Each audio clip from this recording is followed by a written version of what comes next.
Bene, buongiorno a tutti, sono Mario Bellinzona dell'associazione LACUP. Ci fa molto piacere cominciare questo primo webinar del progetto Riscopri Risorse.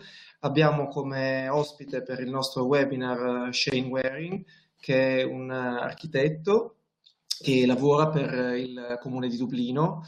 È un architetto che ha avuto, come dire, un percorso anche particolare all'interno dell'amministrazione perché ha lavorato all'interno del comune per alcuni anni, poi ne è uscito, ha avviato il primo servizio di car sharing dell'Irlanda e poi è rientrato all'interno dell'amministrazione comunale, degli uffici comunali e ha ripreso il proprio lavoro nella divisione, quella che si chiama la Architects Division del Comune di Dublino all'interno dell'edilizia. Lascio la parola a Shane Waring per presentarci l'esperienza di Dublino e al termine della sua presentazione avrete tutti la possibilità di porre alcune domande che io naturalmente tradurrò, vi chiederò di essere pazienti nell'avere naturalmente la traduzione consecutiva dall'inglese e poi dall'italiano verso l'inglese. So, Shane, I said well, I quickly introduced you and said that you have to be patient, and people who listen will have to be patient too, because we'll need some consecutive translation to make sure that even the people who do not speak English can understand your presentation. So the floor is yours. Hi everyone. Thanks a million for meeting us here online today. And I'm just going to very quickly just give you a bit of background on myself. So I'm an architect in Dublin City Council in City Architects, and during my period there, I started there in 2001, and I took a career break and I set up my own business, Go Car, and I also worked as an architect in a private practice. And then I went back to Dublin City Council, and later I also worked on another project called Designing Dublin, and that used design thinking methods to work with citizens. And then I went back to Dublin City Council again. And I was, Mario, if you could go to the next slide. Yeah. And then I was at a presentation in work, and I heard one of our engineers, and she was talking about how she wants to develop a new idea. And she wants to use the bottom of trees to absorb stormwater when there's heavy rain. But her problem was even such a simple idea as that overlapped with 3 departments within Dublin City Council. So the Parks Department owned the tree, the Roads Department owned the road and the pavement, and the Drainage Department owned the drains. So she worked in drainage, but she found it quite difficult to, like, how can an individual member of staff develop an idea like that? Mario, I'll leave it to you, will I? Ok, thank you. Quindi, come vi dicevo, insomma, Shane ci ha ritracciato un po' il suo percorso all'interno e all'esterno del Comune di Dublino e per entrare subito nel merito della sua presentazione, Shane parte da una situazione in cui si è trovato lavorativamente in una riunione in cui un ingegnere che lavorava nell'ufficio opere idrauliche e fognature voleva sperimentare la possibilità di creare, di utilizzare, diciamo, il piede degli alberi per drenare l'acqua in caso di forti piogge. Si è trovato in una situazione in cui per testare un'idea del genere aveva bisogno di interagire con colleghi di altri uffici, in particolare le avviabilità e i lavori pubblici. Ok. And Mario, next slide. So I was listening to her talking, and I was also thinking of my personal experience within Dublin City Council, and also from establishing that car sharing company, and also from the Designing Dublin project, trying to work with citizens. And I was also thinking about my own life living in Dublin, and what I was thinking about was that we needed to develop a better way for the city to develop. How can we change in a much faster way? How can we think in centuries and decades, but how can we act in weeks and months? And I was thinking about Charles Darwin. So he said that it is not the strongest of the species that survive, it is the most responsive to change. So equally for cities, how can we make cities better able to change much faster? And I think if they can figure that out, they will survive better. So I was thinking about this, and I wanted to try and develop a single systematic method to enable citizens or staff to develop and discuss a better way of doing things. And the way I was thinking about it was that perhaps as a city, we could think of using 1% of our resources to look at how to better do the other 99%. So, Mario, I'll leave it to you. Yes, thank you. Quindi mentre ascoltavo questa collega ingegnere che esponeva la propria idea, ho cominciato a ripensare alla mia esperienza in comune, alla mia esperienza al di fuori del comune quando avevo avviato la mia attività, il servizio di car sharing, alla mia esperienza all'interno di un progetto chiamato Design in Dublin, in cui interagivo anche con i cittadini, alla mia vita. Ho pensato a tutte queste cose e mi sono detto che serviva un modo migliore per affrontare il cambiamento, pensando che la prospettiva di ragionamento, l'ottica deve essere quella di decenni, ma l'azione, il cambiamento deve avvenire in settimane. E così mi è venuta in mente la frase, la citazione di Darwin: non è la più forte delle specie quella che sopravvive e neanche la più intelligente, ma quella più reattiva al cambiamento. E ho pensato che la stessa cosa valesse per le città, che fosse fondamentale riuscire a aiutare le città a cambiare in fretta per sopravvivere meglio. E mi sono detto che occorreva un sistema interno agli uffici e un modo poteva essere quello di usare l'1% delle risorse per trovare modi migliori di utilizzare il restante 99% delle risorse. So I was thinking about this, and I was thinking about some different projects that had happened in the city and that we as a city council were calling trials, or we were calling pilots, or we were calling demonstration projects. And I was thinking about this, and I decided that in order for it to be really clear, I wanted to develop a brand. And by brand, I mean a visual identity and also an ethos, so that when a citizen sees this brand, they know it will always be done a particular way. So rather than use phrases like pilot or trial or prototype or demonstration project, it was called Dublin City Council BETA, and the individual projects were called BETA projects, and that gives them a unique name. So when a citizen sees that, they know it will be done a certain way. So the idea is that it creates an additional face for the council. So you have Dublin City Council, which is corporately adopted policy, and then you have Dublin City Council BETA, and that is the experimental face, and that gives us a greater freedom to trial. And just in case you don't know the phrase, BETA is often used by, for example, the creative or IT industries to mean that something is imperfect and that's released early into the world for real world testing. Mario. Ok. E mentre ascoltavo e mentre pensavo a queste, appunto, alla citazione di Darwin, mentre pensavo a questo, pensavo anche ai diversi progetti che già erano stati attivati nella nostra città, progetti chiamati in molti modi, c'erano progetti pilota, progetti dimostrativi.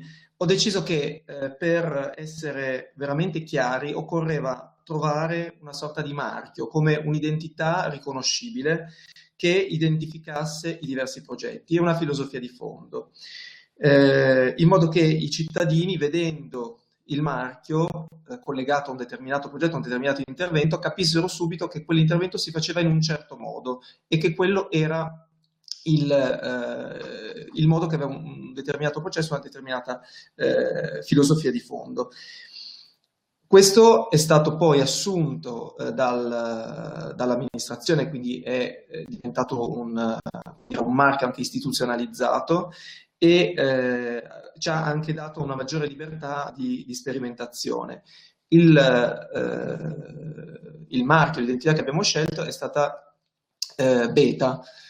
Abbiamo deciso di chiamare BETA, la filosofia di intervento di questi progetti, e progetti BETA, i progetti che ne discendono, perché abbiamo voluto fare un rimando, ad esempio, al mondo dell'informatica, in cui un programma, una versione beta, ad esempio, di un programma, una versione che non è ancora definita, è ancora come dire, imperfetta, viene rilasciata e viene rilasciata per essere testata sostanzialmente dagli utenti e per arrivare quindi a raccogliere poi un feedback da parte degli utenti e giungere quindi alla definizione finale, alla versione finale.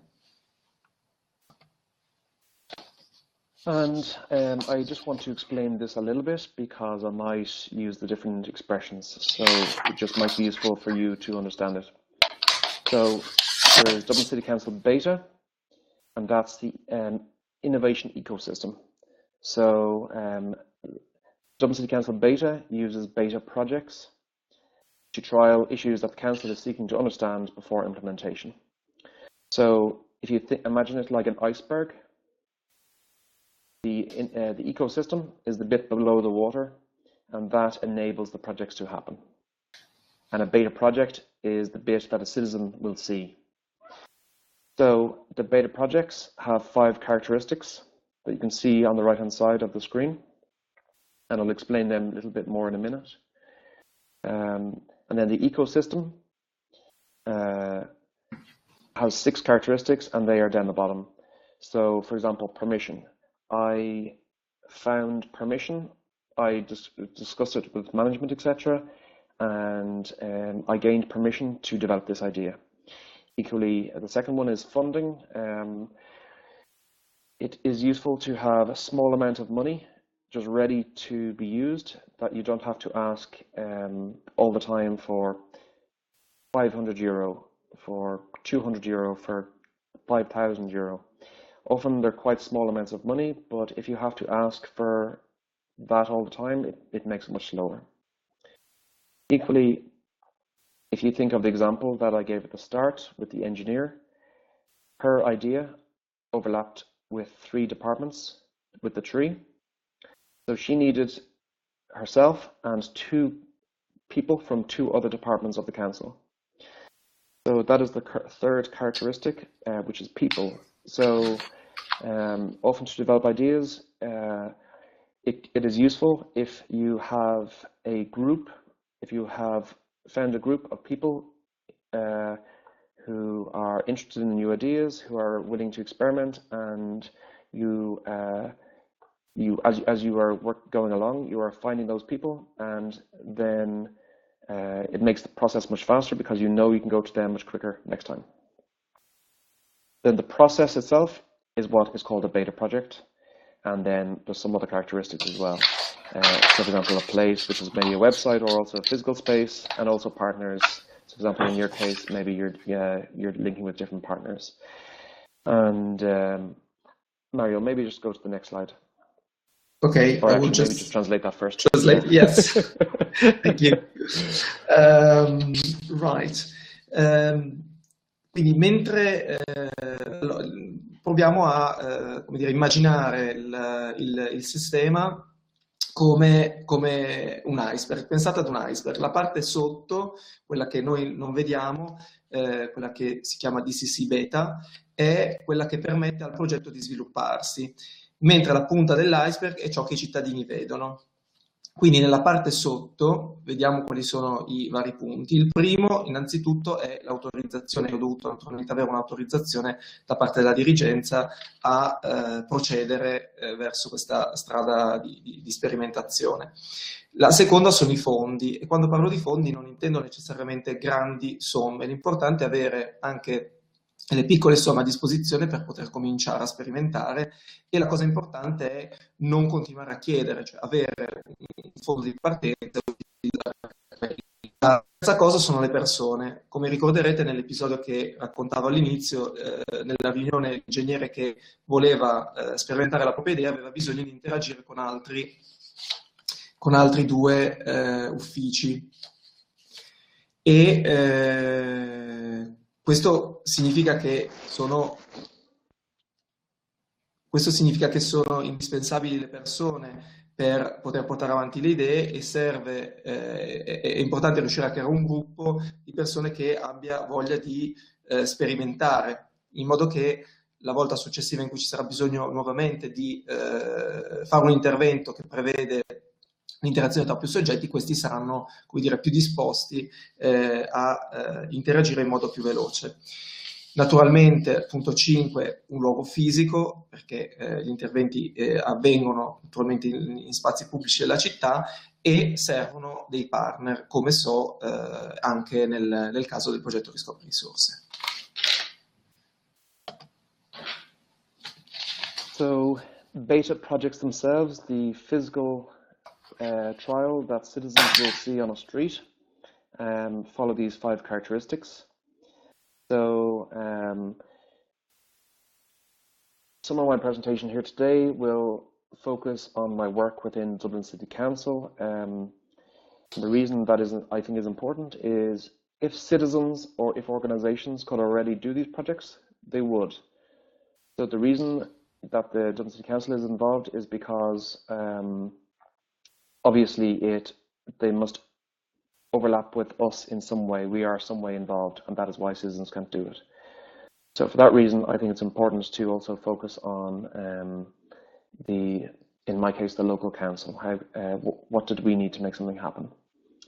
So there's these 5 characteristics. I wanted to use evidence as to make decisions. So rather than it being about personal opinions, I wanted it to be about evidence, and I wanted it to be about action. So quite quickly moving and getting a prototype on a street and using that to generate the debate, using that to generate measurements, using that to give people a physical example so they can imagine it much more simply. And often using that to address fears. So often people imagine something bad will happen, and often when you do it, it doesn't happen. Second characteristic is lean. So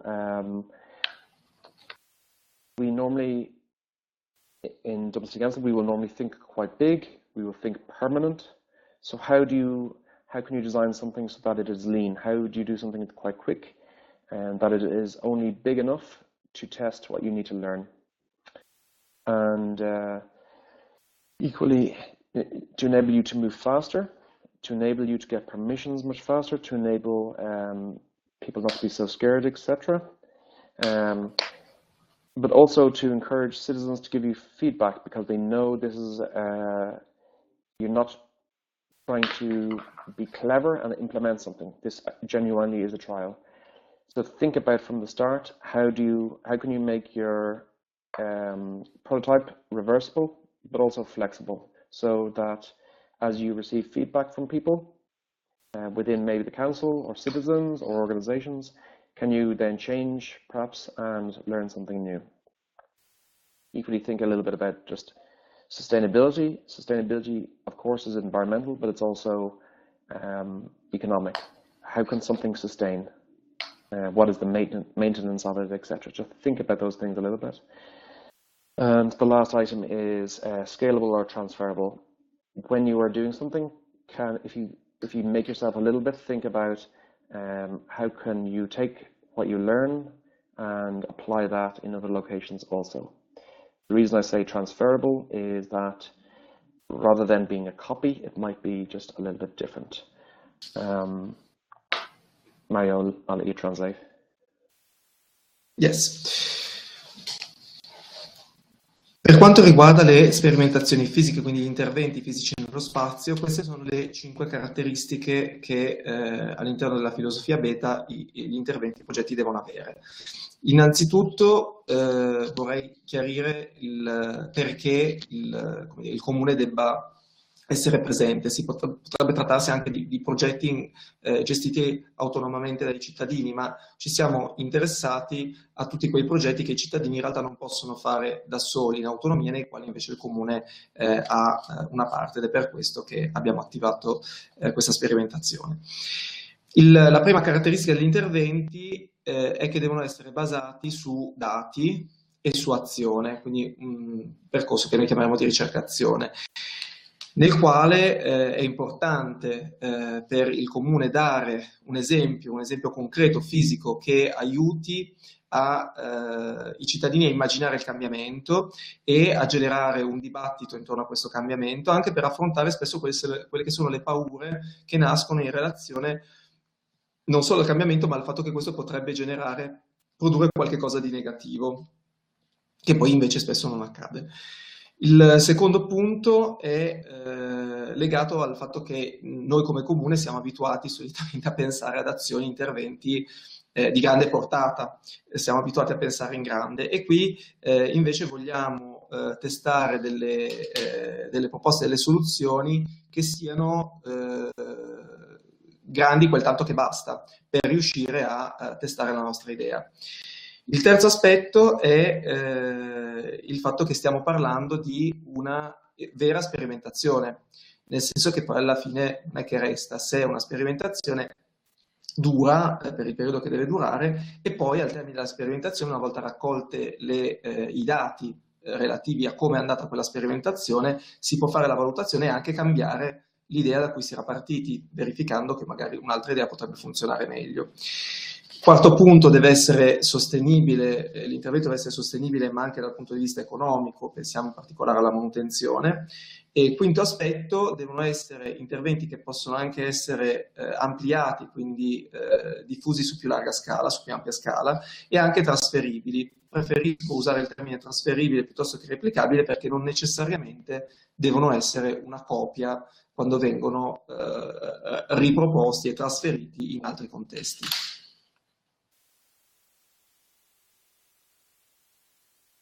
So, I've given you a lot of information, so I just want to now just give you some nice pretty pictures, and also just give you an example of some projects. So this was the very first project. At the start, I was thinking, I was only thinking about setting up this idea, and I saw that every time we have a traffic light, we have this control box. They tend to have a problem with graffiti, with posters, etc. And there's a cost to Dublin City Council. And the proposal in this case was, if we were to enable citizens to paint a piece of art on them, would that reduce or solve a maintenance issue for us? And so this idea was trialed on 11 boxes. Cost €1,167, and it was there for 18 months. So it was originally planned for 12 months, and then we extended for another 6 just to see how long the paint would last. Would it, last a little bit better? So later on, this concept is growing in Dublin City at the moment. So this was decided to be a success. During the period, pretty much no graffiti happened.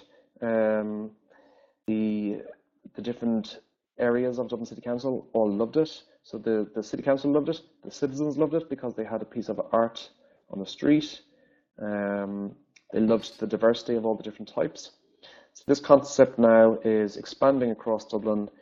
You can see in the bottom right of that photo, it says Dublin Canvas. So it's it's expanding under that platform, under a new platform called Dublin Canvas, which is about street art in Dublin City. It's essentially it is the start of a conversation of having permitted places for street art just to happen much more quickly.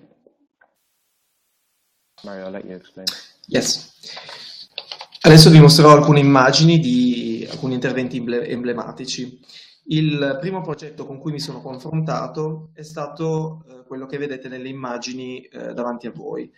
A Dublino ad ogni semaforo corrisponde una cabina elettrica che nella maggior parte dei casi veniva imbrattata con graffiti o coperta da locandine.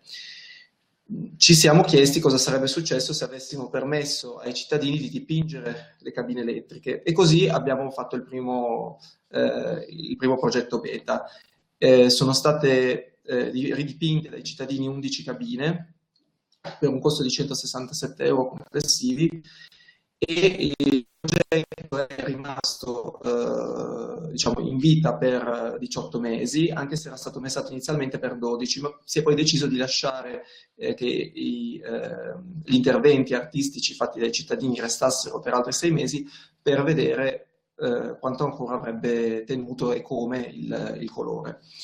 Il progetto è un progetto tuttora attivo, è stato un successo, si è poi trasferito in altre zone della città e devo dire che dopo gli interventi che sono stati fatti dai cittadini le cabine non sono più state toccate, quindi non sono arrivati nuovi graffiti a deturpare gli interventi fatti dai cittadini.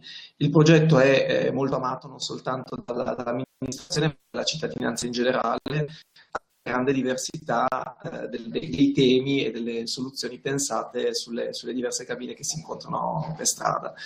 Adesso il progetto è entrato all'interno di una piattaforma più ampia legata alla street art, infatti vedete il simbolo in basso a destra, Dublin Canvas, che è proprio il logo di questa piattaforma di street art.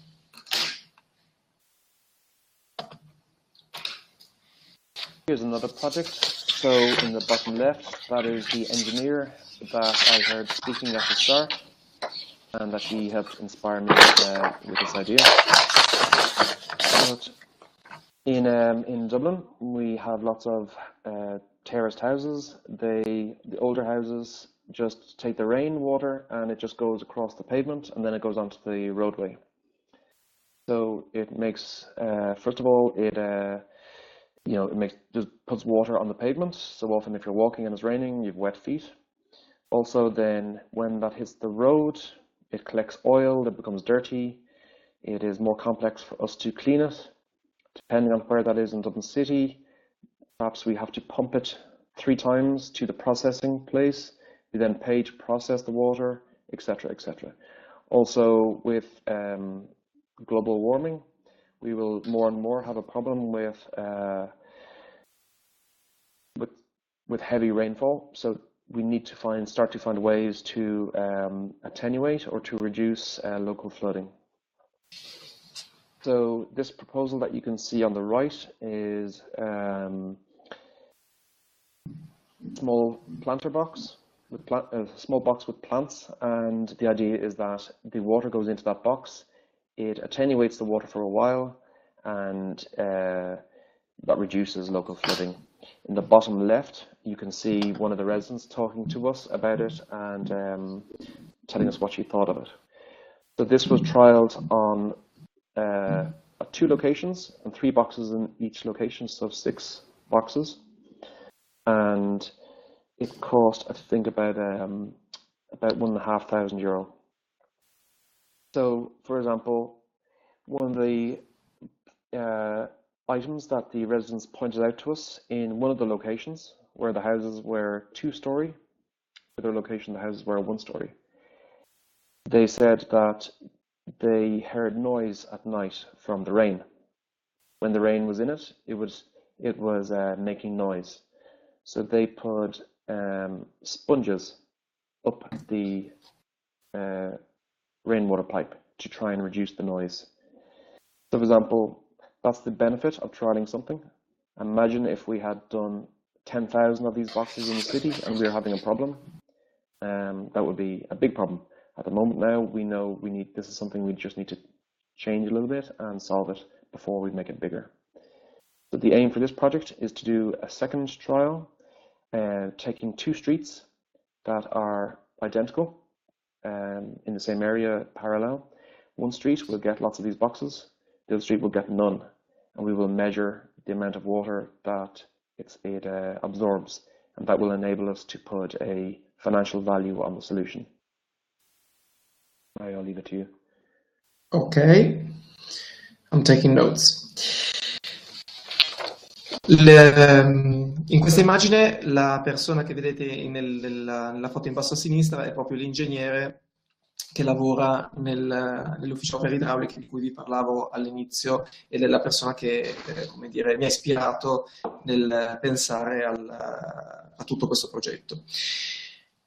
A Dublino abbiamo molte vecchie case a schiera che hanno dei pluviali che scaricano direttamente l'acqua piovana sul marciapiede, non entrano nelle fognature. Questo naturalmente ci crea dei problemi, per alcune volte dobbiamo anche intervenire, pompare l'acqua che resta nella strada, quindi con dei costi per l'amministrazione, per il comune. Consideriamo anche il fatto che con il riscaldamento globale il problema delle forti piogge è un problema in aumento, e quindi quello che abbiamo come dire, testato in questa situazione è stato l'inserimento di fioriere che avevano lo scopo di raccogliere l'acqua piovana appunto dai tetti delle case e ridurre quindi il flusso di acqua che veniva scaricata sui marciapiedi.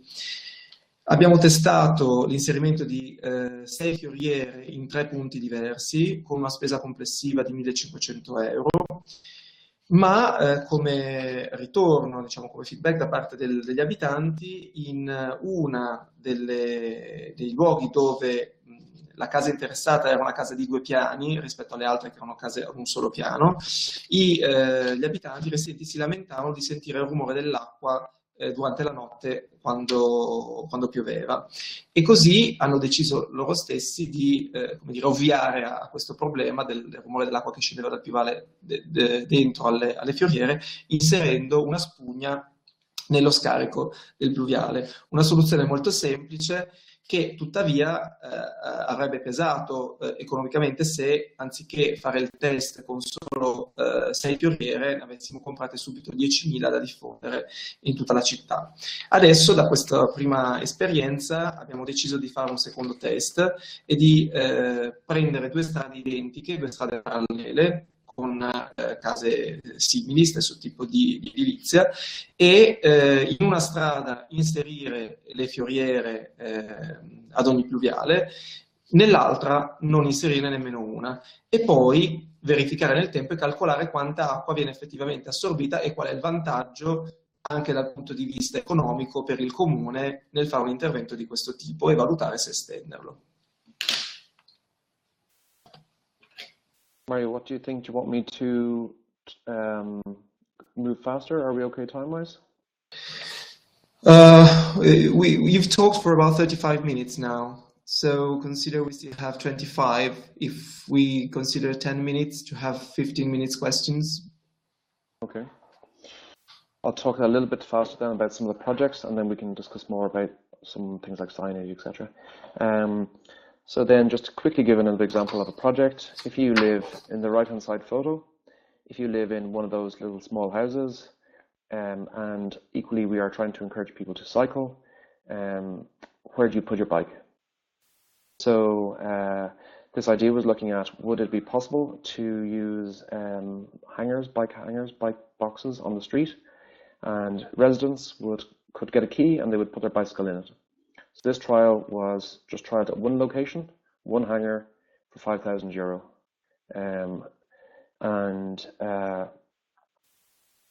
I'll let you translate that. Ok, vediamo un altro esempio.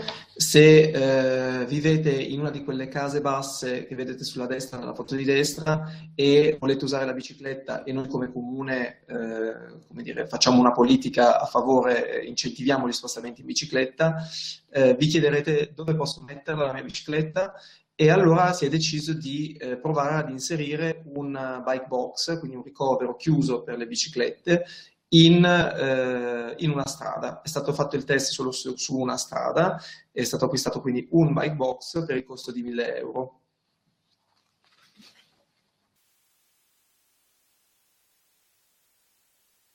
This is the final example of a project. So in the top left, you can see a scenario where, we have vehicles on the street, we have bicycles trying to park on poles, we have businesses with seating, and often it's quite difficult to walk.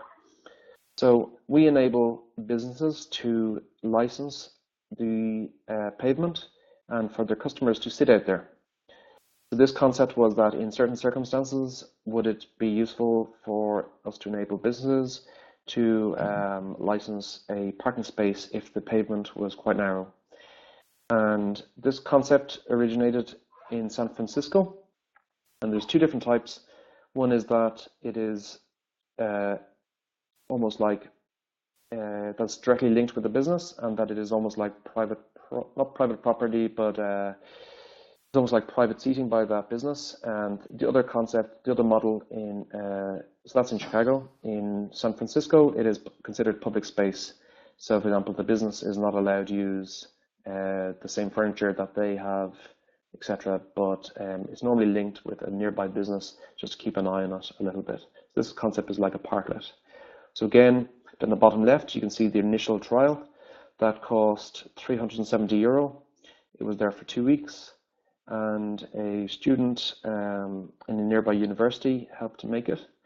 And then there was a second iteration. We wanted to learn more, and on the right hand side you can see a second iteration, and we made this within Dublin City Council. We have guys who make things. They made this, and it's designed to be dismantleable and tried at different locations.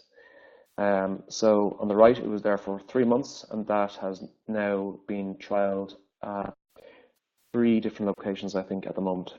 So that is currently on the street at the moment in Dublin also. I'll leave you there. Ok. Qui vediamo un altro esempio, una strada abbastanza trafficata, un marciapiede molto, molto utilizzato, con anche biciclette legate ai pali, una necessità di maggior spazio per i pedoni per potersi muovere in sicurezza. Si è quindi deciso di prendere ispirazione dall'esperienza di San Francisco, quella dei parklet, ovvero di stalli per le automobili che vengono temporaneamente riusati come invece spazi di socialità. Trattandosi di spazio pubblico ci sono poi, come dire, punti di vista diversi quando ad essere promosso un intervento di questo tipo è un'attività commerciale, un'attività privata, perché nel modello di San Francisco, ad esempio, i commercianti non possono realizzare un intervento di questo tipo, ma non esattamente davanti al proprio negozio, perché altrimenti si configurerebbe come un Deor, mentre a Chicago questo è possibile. Comunque l'importante è riuscire sostanzialmente a mostrare un uso diverso, in questo caso dello spazio pubblico a favore dei pedoni. Nella fattispecie abbiamo speso per l'intervento che vedete in basso a sinistra 370 euro. Lo spazio che vedete così sistemato è rimasto a disposizione della cittadinanza per 2 settimane ed è stato realizzato grazie all'aiuto di un gruppo di studenti universitari. Quello che vedete a destra invece è un come dire, modello smontabile che abbiamo realizzato noi come città e che è già stato testato in 3 diversi luoghi di Dublino ed è attualmente montato in una strada della nostra città. So, I just want to give you a sense of that all beta projects are, for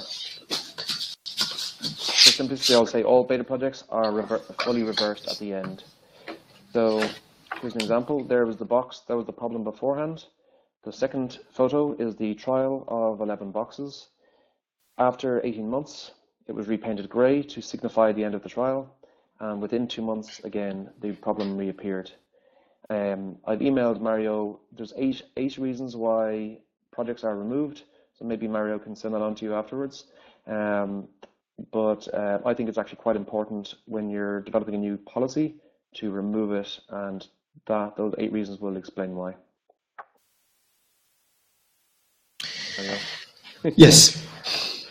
Allora, in questa immagine vedete che cosa succede all'inizio del progetto e alla fine del progetto. Come dicevo, tutti i progetti sono reversibili, quindi sono un'effettiva sperimentazione. Non è che al termine della sperimentazione la cosa resti. Per cui prima vedete nell'immagine in alto a sinistra la cabina elettrica, quella dei semafori di cui vi parlavo prima dell'intervento, con graffiti, insomma, imbrattata. Nella seconda immagine, al termine dell'intervento artistico dei cittadini. Nella terza immagine, la cabina che viene ridipinta di grigio, esattamente come era all'inizio, prima che venisse imbrattata, e dopo 2 mesi, quello che magari potevamo anche aspettarci, comunque quello che succede, cioè che torna ad essere imbrattata da graffiti.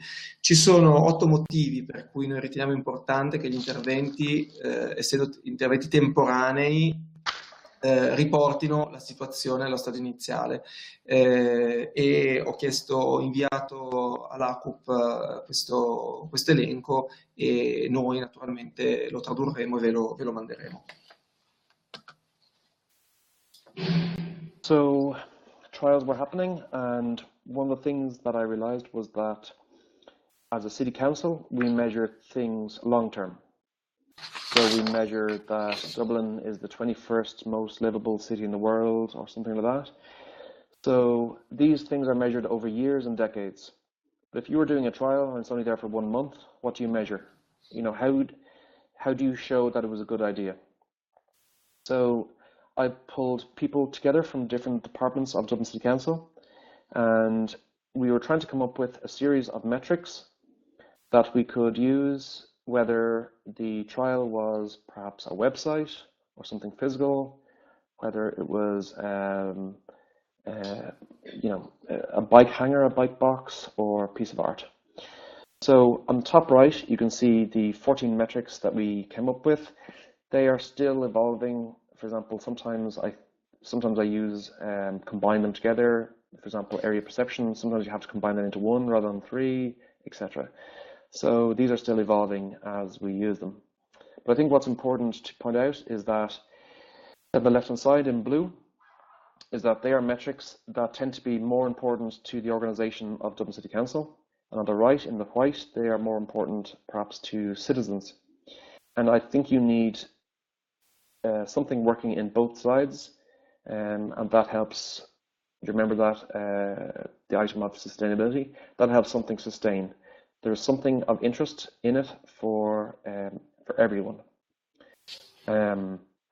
So at the end of a trial, a report card is developed, and it measures the trial. It explains what happened, etc. And then the bottom left, you can see a simplified version of one of them. So it just shows, here was the problem, here was the proposed solution, here was some of the outcomes, and here's what's going to happen next. And then they are displayed at the location where the trial happened, and also they go out on social media, etc. I'll let you explain. Okay. Come città, naturalmente, noi siamo abituati a monitorare e a fare solitamente dei monitoraggi e le misurazioni sul lungo periodo. Quindi, ad esempio, risultiamo essere, credo, la 21ª città più vivibile al mondo. Questi sono, come dire, affermazioni che si possono fare solo grazie a misurazioni appunto sul lungo periodo. Ma qui, in una situazione invece di interventi di breve periodo, interventi temporanei, ci siamo posti il problema di come fare a capire se l'intervento effettivamente funzionasse, come misurarne la riuscita. Ho riunito un gruppo di colleghi per ragionare sull'indicatore, abbiamo trovati 14, a volte in realtà questi devono poi essere combinati fra loro, però diciamo che possono essere a grandi linee suddivisi in due famiglie, in 2 gruppi. Quelli che vedete in alto nel riquadro di destra, diciamo, la striscia evidenziata in azzurro sono i 4 più importanti dal punto di vista dell'amministrazione del comune. Gli altri su sfondo bianco invece sono quelli probabilmente più importanti dal punto di vista dei cittadini. Possiamo dire in generale che se il progetto risponde positivamente ai criteri, a parte dei criteri a sinistra, quindi su sfondo azzurro, a parte dei criteri su sfondo bianco, probabilmente ci sono, come dire, le condizioni perché questo progetto continui a vivere e possa sussistere ed essere sostenibile nel tempo.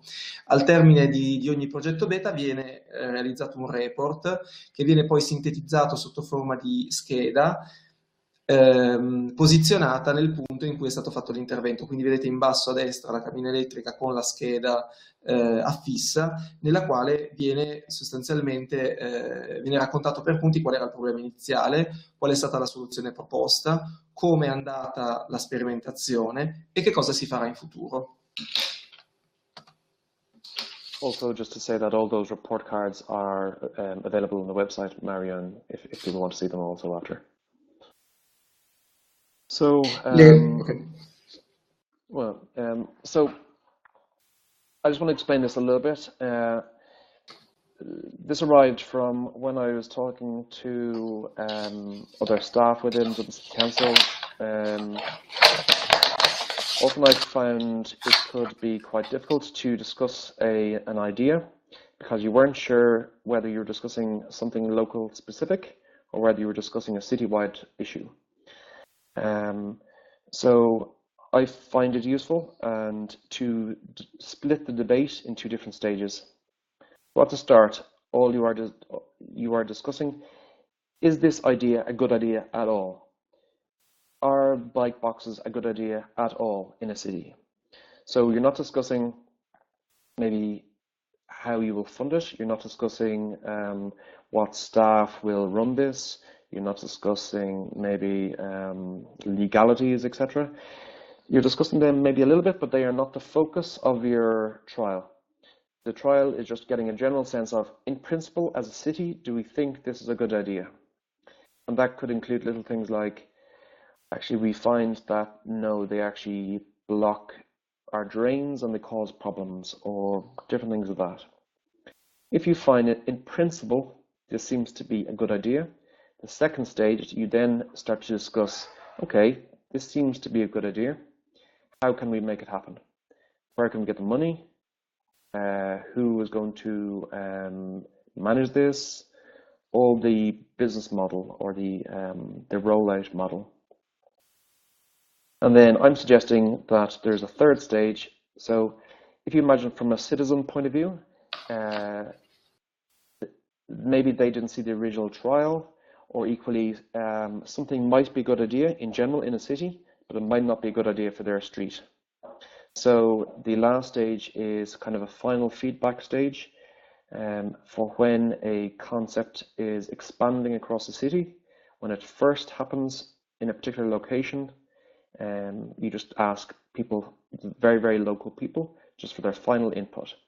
So you're not debating the concept at that stage, you're just asking them for their local specific input. So for example, they might say, it's a good idea, but maybe could you put it on the other side of the road for some reason or whatever.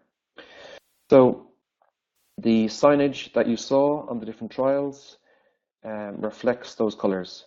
So when it's blue, citizens know this is a citywide concept being debated. Equally, politicians know this is a citywide concept being debated. They know it isn't necessarily about specifically being implemented on that street. They know it will be removed. Equally, they know that they can agree with a concept, knowing that their constituents will have an opportunity later to also decide, do they want it on their street, etc., with the orange stage. And then the bottom right, that's the shape of Dublin City Council's administrative area. So the policy trials, the blue, are trialed somewhere central generally. And the idea is that they are in close proximity to the relevant Dublin City Council staff. So imagine something is a totally new policy. It makes sense that we put the trial somewhere near where we are. so that maybe at lunch we can have a look at it or on our way home, so we can just see how it is working. Also, if something happens, we can very quickly go and meet somebody, etc. Then you see the little green arrows. They are the business model. How could this expand across the city if it is a good idea? And then all the little orange dots are the local specific feedback. Now, I don't want to get too specific, but generally at the blue stage, the default is no. A new idea has to prove it is a good idea. The orange stage, the default is yes. In principle, as a city, we think it's a good idea, but just there might be some local specific reason why it wouldn't. But we are relying on people, unless we get lots of negative feedback, it automatically will happen. Mario, I'll let you explain that. Okay. Let me explain one thing. Yes. So just on the bottom left, you just see the green logo. So that could be the business model, for example, could be things like the so what that document is just the policy of like who should manage this and that type of thing, or it could be you might use that logo, for example, on a website to say, is this website useful? So that is how we should do something. Ok. Con i colleghi dei diversi servizi coinvolti, a volte è difficile discutere di idee, di proposte, quando queste idee e queste proposte sono a livelli diversi, no? Possono avere una scala molto diversa, può essere una scala urbana o una scala estremamente locale. Allora, per favorire la discussione, la riflessione e il ragionamento sulle idee e sulle proposte, ho pensato di come dire, organizzare la discussione a partire da una domanda. Cioè la prima domanda che ci si pone è: questa è una buona idea in assoluto? Cioè dal punto di vista nostro, come comune, al di là del fatto che ci siano o non ci siano i fondi, servono o non servono delle autorizzazioni, è un'idea che ha un senso? In principio è una buona idea? Se sì, allora a quel punto si passa alla seconda domanda, cioè come possiamo realizzarla, che cosa ci serve? Ci servono dei fondi, dobbiamo capire come gestire il processo e si va, come dire, si scende nel dettaglio. La terza domanda che ci si pone è relativa al dove e al come realizzare l'idea, perché nel momento in cui si scende nello specifico e nel locale, quella che può essere un'idea in senso generale non è detto che funzioni automaticamente in tutti i posti a livello locale, o anche che possa funzionare magari a livello locale, ma coinvolgendo e discutendo con la popolazione, con la cittadinanza, si riesce a capire che magari quell'idea, quell'intervento che si voleva fare sul lato della strada, parlandone con i cittadini, con i residenti, ci si rende conto che in realtà sarebbe meglio farlo sul lato opposto.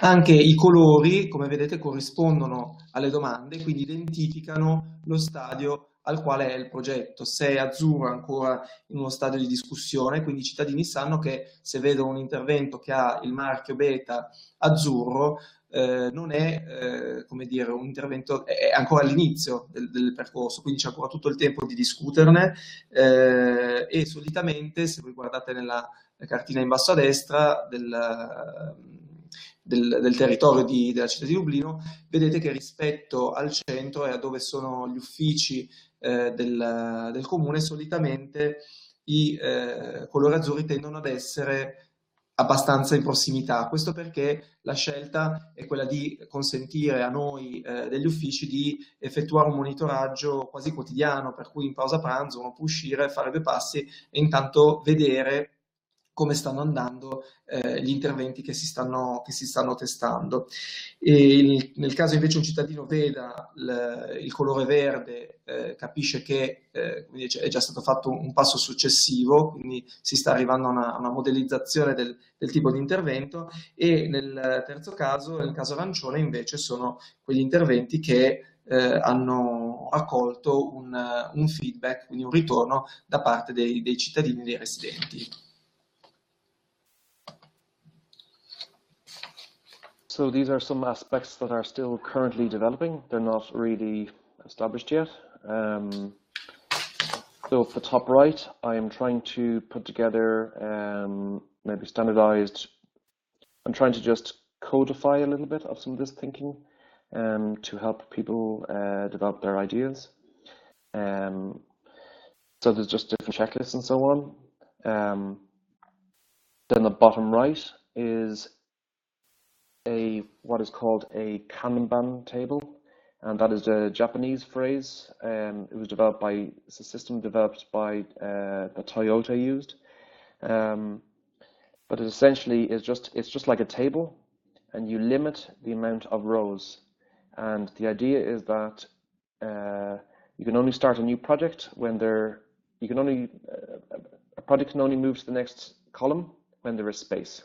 So it stops you just doing the stage of a project that is your favorite. It forces you, don't just keep starting new projects. You also have to measure them. You also have to report back to citizens.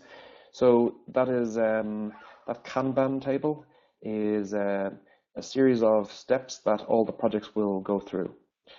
From a transparency or from a citizen point of view, what is also useful from that is you can make that public, and then people can see where projects are.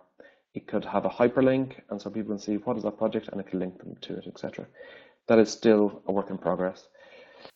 On the left, then, in the pink, that is another work in progress, and it is trying to balance two different things.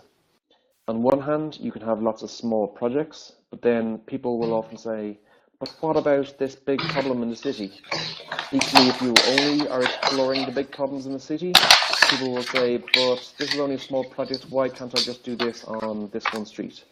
Or equally, if you find a particularly innovative member of society or staff, etc., often you want to be able to do something with them quite quickly to ensure that you build that relationship.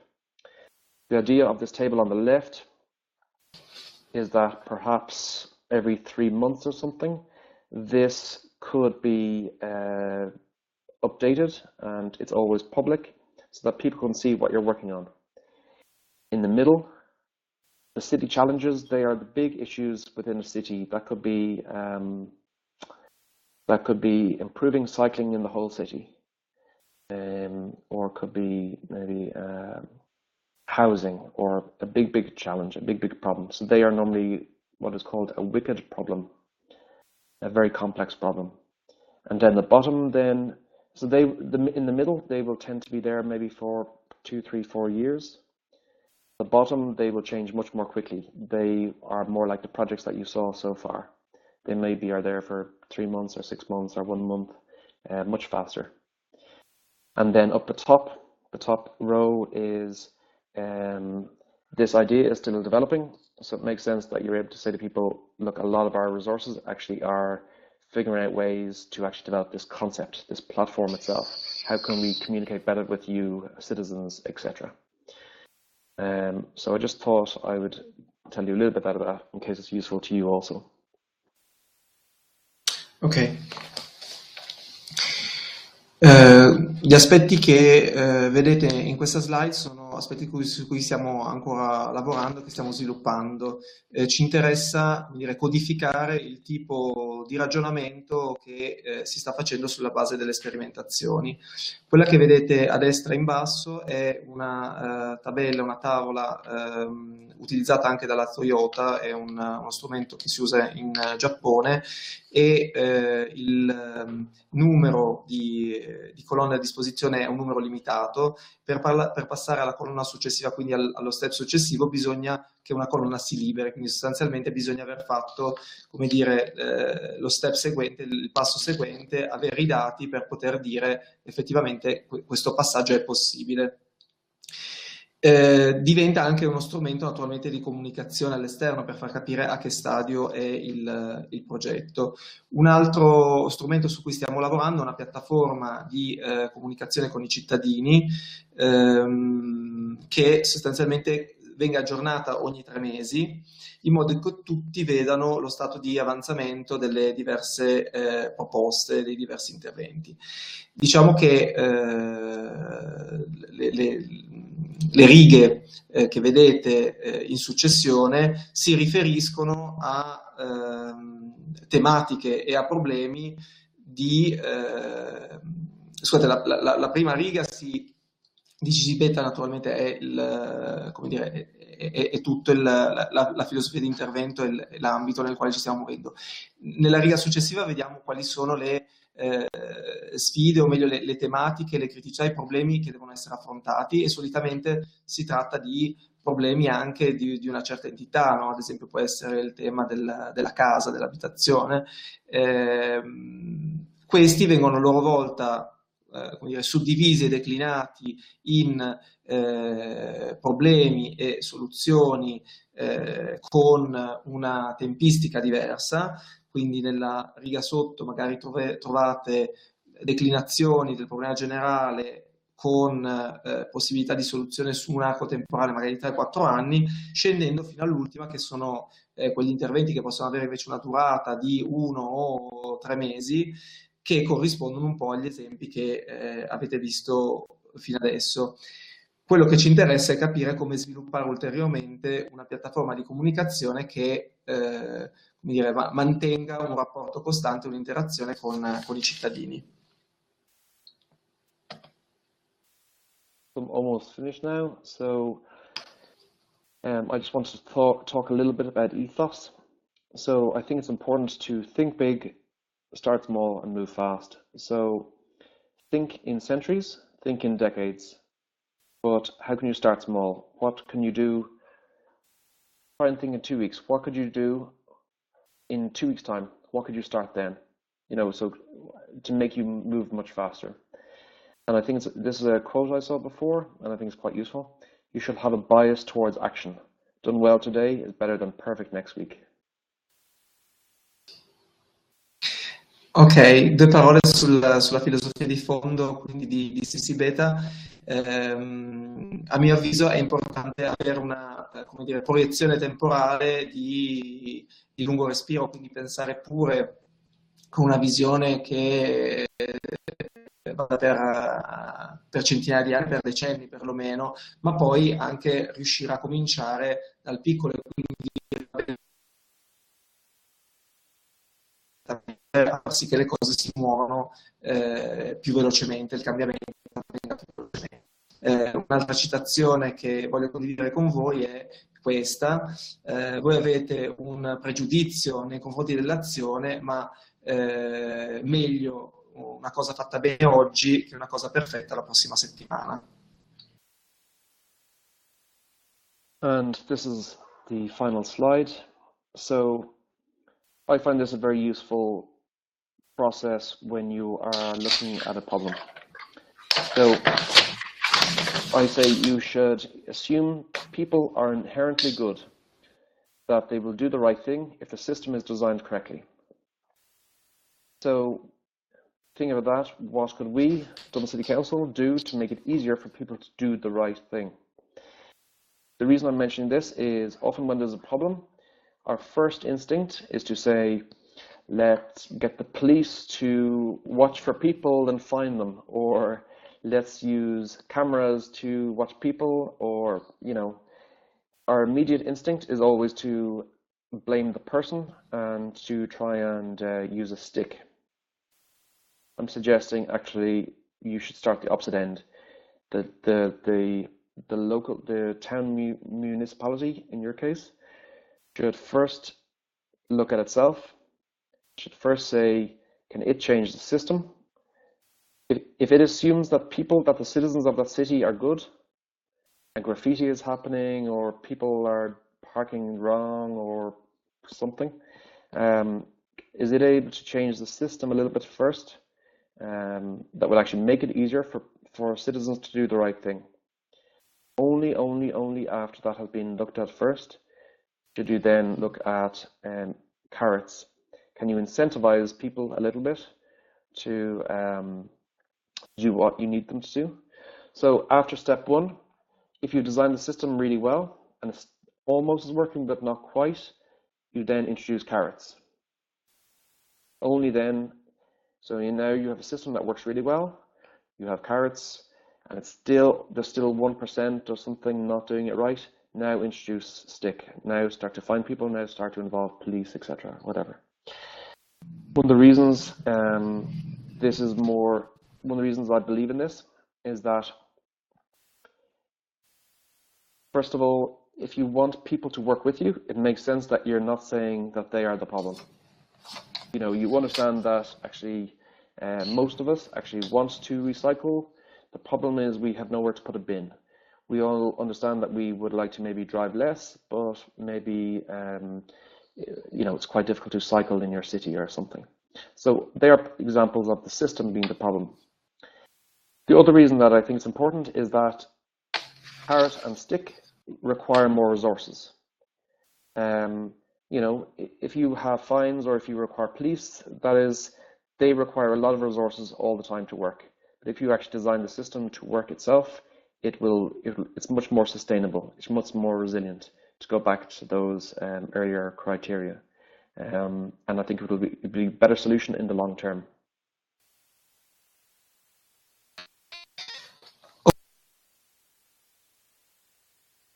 Ok.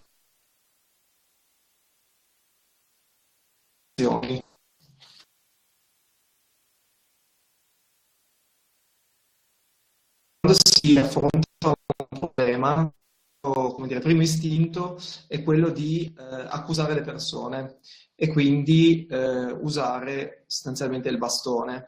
C'è un problema in un quartiere, diciamo, beh, allora ci vuole più polizia, ci vogliono più controlli, bisogna mettere le telecamere. Se invece noi partiamo dall'idea che le persone non si comportano scorrettamente per una sorta di cattiveria innata, ma che è il sistema che non funziona, allora forse andiamo ad agire sul sistema. E nel momento in cui il sistema è progettato in modo corretto, allora possiamo verificare se qualcuno ancora non si comporta in modo corretto, allora in quel caso sì, possiamo pensare di ricorrere al bastone, altrimenti il passo successivo, una volta che il sistema è progettato in modo corretto, è il passaggio alla carota più che al bastone. Ma la riflessione di fondo è che se noi vogliamo che le persone, per migliorare le cose, la situazione, non possiamo, come dire, partire dall'assunto che il problema sono loro e far sentire alle persone che loro sono il problema, perché altrimenti non potremo mai averle con noi. E poi perché magari veramente il sistema non è progettato correttamente.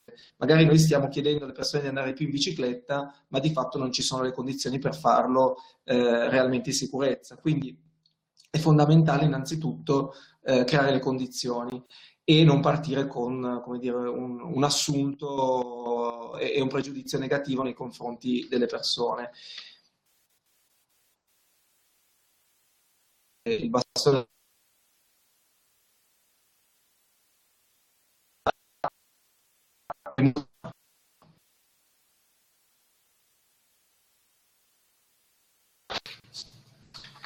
So yes, that's me. There's the website, and there's also the concept is also on Twitter, Facebook, and Instagram.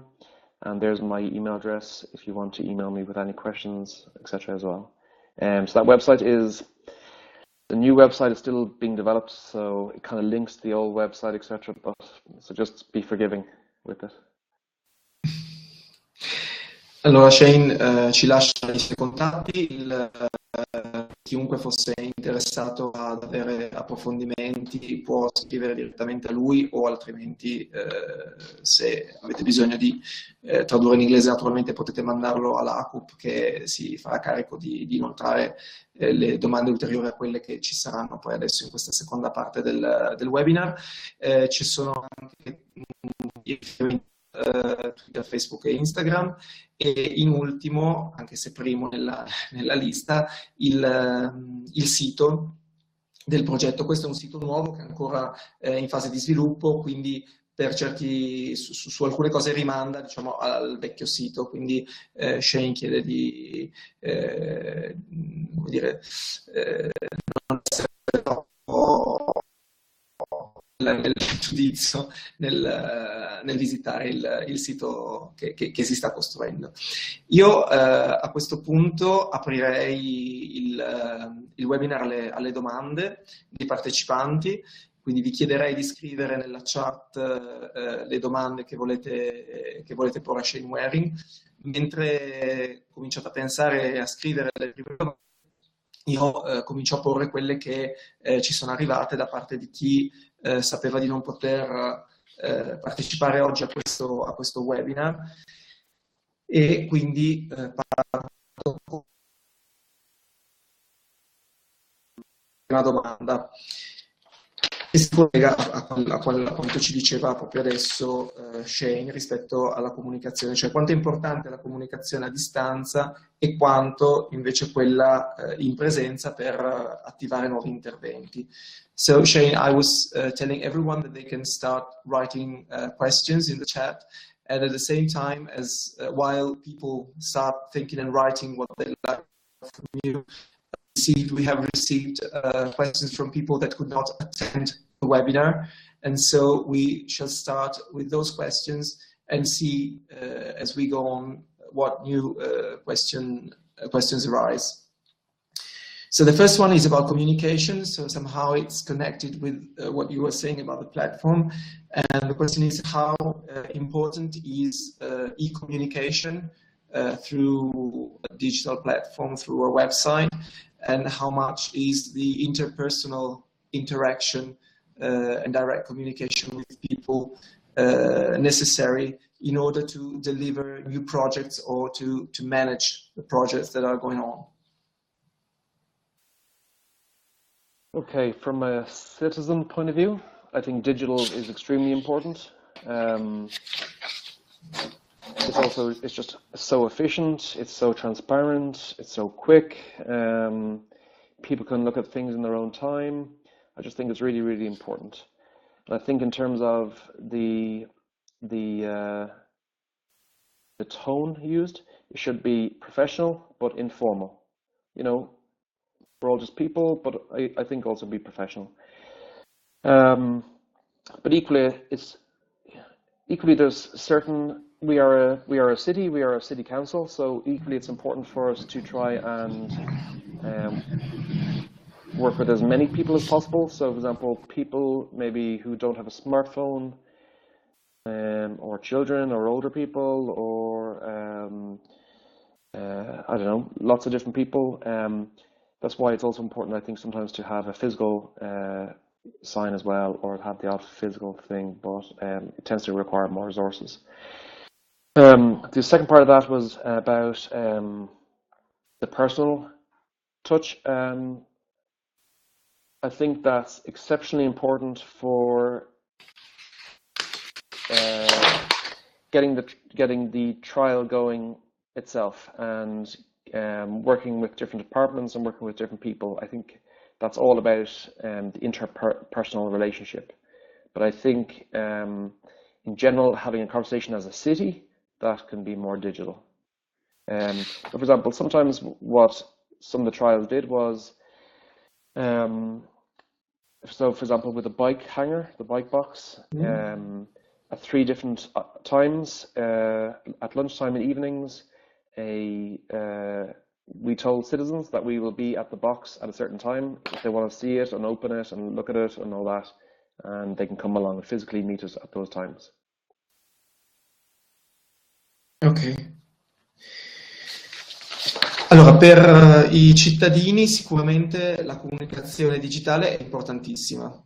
È importantissima perché consente di avere una grande trasparenza costantemente e consente ai cittadini sostanzialmente di informarsi e di essere aggiornati sui progetti in qualunque momento, quindi possono effettivamente collegarsi e guardare, avere le informazioni che gli servono quando a loro è più comodo cercarle. La cosa importante è che nella comunicazione anche digitale ci deve essere il tono, diciamo, deve essere un tono sempre professionale, anche se informale. Naturalmente è anche molto importante per noi, essendo un comune, lavorare con tutti e con tutti i cittadini, pensando anche al divario digitale che c'è, che sappiamo. quindi dobbiamo anche cercare di raggiungere quei cittadini che non hanno necessariamente uno smartphone, un collegamento a internet, che possono essere gli anziani, possono essere i bambini. Come dire, questo richiede delle risorse più importanti. Laddove è veramente fondamentale l'interazione personale con i cittadini, con gli abitanti, con i residenti, è quando un'idea, una proposta deve essere testata, perché allora in quel caso è fondamentale avere un'interazione proprio con le persone che abitano in quello spazio, risiedono in quello spazio e che saranno quelli poi che effettivamente, come dire, useranno e testeranno l'idea.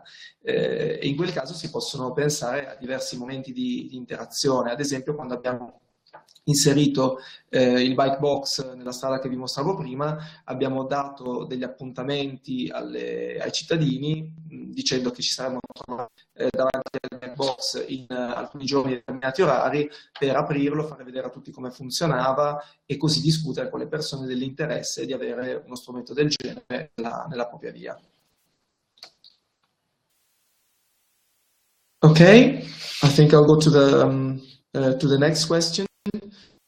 Did you measure if people can go more in the public space? Mario, repeat that again. The sound went bad. Yes, I said, did you measure, notice at least, if people dwell in the public space or if more people dwell in the public space for projects that were delivered? Do you see this? Did you realize if there was a change from this point of view? I will translate it for our listeners. Chiedevo a Shane Wray, un'altra domanda che ci è arrivata è stata se la gente adesso si sosta maggiormente nello spazio, si socializza di più. Mario, just repeat the question again. The sound just keeps going bad. Oh, sorry. If there are more people dwelling in the public space, projects were delivered, or if they met more, if there were more relations among the people who were involved or the people who just lived there, even if they were not involved in first person. So the question is, did local residents get involved with projects, is it? No. Do people who live, for instance, in the street that you showed, the one with the bike box, or the one with the planters, do they use public space more? Do they spend more time outside because of these projects? Do they speak more to each other? Do they meet more? Did this produce any change in the social relationships? If you have a look at this, maybe not. Yes. So generally, that wasn't. So when you are developing a trial, what you're measuring is your assumptions. So you assume people want a bike box. You assume people will use it. You assume certain things. That wasn't actually really one of our assumptions, so we didn't really look at it. But incidentally, some of the people with the bike box said they did get to know their neighbors a little bit more, etc. But we didn't measure it in any particular way. Ok. Quando si sviluppa un progetto beta, si parte sempre da un'ipotesi. Ad esempio nel caso appunto della strada con il bike box, ci chiedevamo se la gente avrebbe avuto un posto dove tenere la propria bicicletta e se il bike box fosse la risposta adatta, se la gente l'avrebbe usato, e quindi siamo andati a misurare quello, cioè l'effettivo utilizzo del bike box.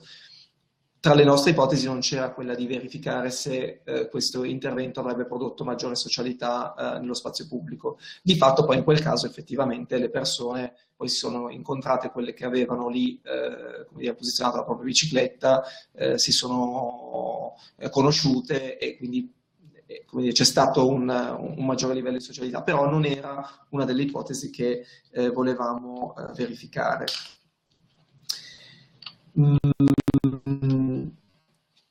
Another question that we received is about the relationship between residents and the council. Is there a kind of set of rules and regulations saying citizens are entitled to do this, this, and this in the public space, or they can get help from the council if they want to do something in the public space in favor of the community? I will just translate for the people who listen. Un'altra domanda che ci è arrivata è: il rapporto con i cittadini è normato da un certo tipo di regolamento oppure no?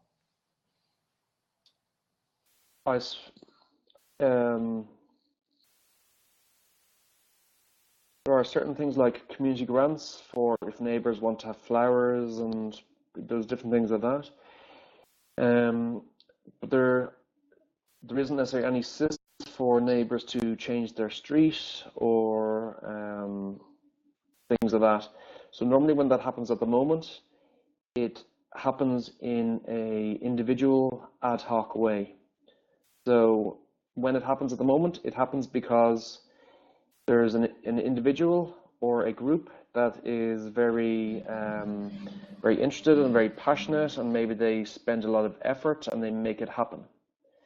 And so equally, they have to learn everything how to do that.